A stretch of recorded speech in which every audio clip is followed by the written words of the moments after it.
the staggered stance toe touch rather with crossbody reach. So first thing you're going to see here, let's talk about our setup. So what I'm going to do is I'm going to set up 2 plates. This is a 10-pound and a 5-pound.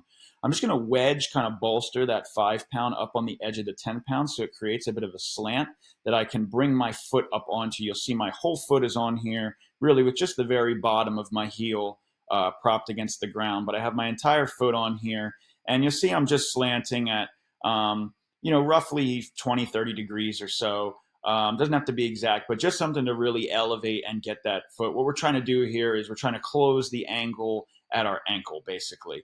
From there, you'll see I'm going to set up with a staggered stance. So if I'm going to be on my right hip first, I'm going to bring my left foot so that my right toes are right at the midfoot of my left foot there.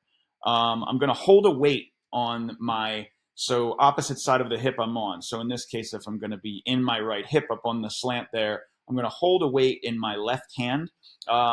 Really, it doesn't have to be too heavy of a weight. It's just enough to kind of weight you against gravity. So this is like 20 or 25 pounds. Anything between probably 20 and 30 is good for most people.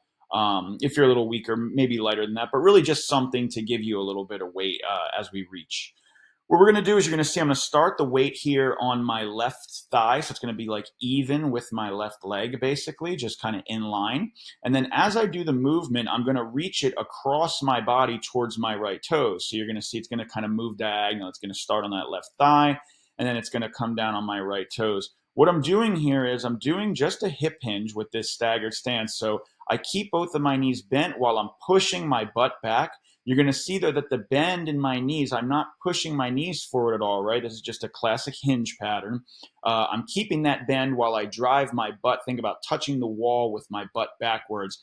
And what you're going to feel here is you're going to feel all of that weight because we're staggered with that right foot up. We're going to feel all that weight through this right hip here. As you reach, that's going to just kind of rotate your body and rotate your weight into that right hip. And you should feel a big stretch through the corner of that right hip. That's exactly what we want. So you're going to see here from the front in a second, just you can see this through all angles there. You see I'm keeping my chin down here, right? My eyes are just kind of going with the movement. So my head is down as I hinge back and I reach across my body to get that big stretch. I'm only going till I feel that stretch, and then I'm using that stretch to come back up. I think we're going to transition to the front here in just a rep. Okay, so pushing my hips back. I'm really thinking about pushing back through my heel there. So now you're going to see that diagonal pattern, right?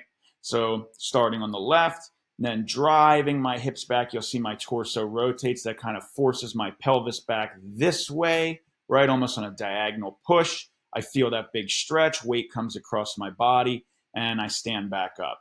Should always be going for that stretch. You'll feel a big stretch through the hamstring, way up into the glute, into the hip. And that's exactly what we're going for. So this is the staggered stance toe touch with cross body reach.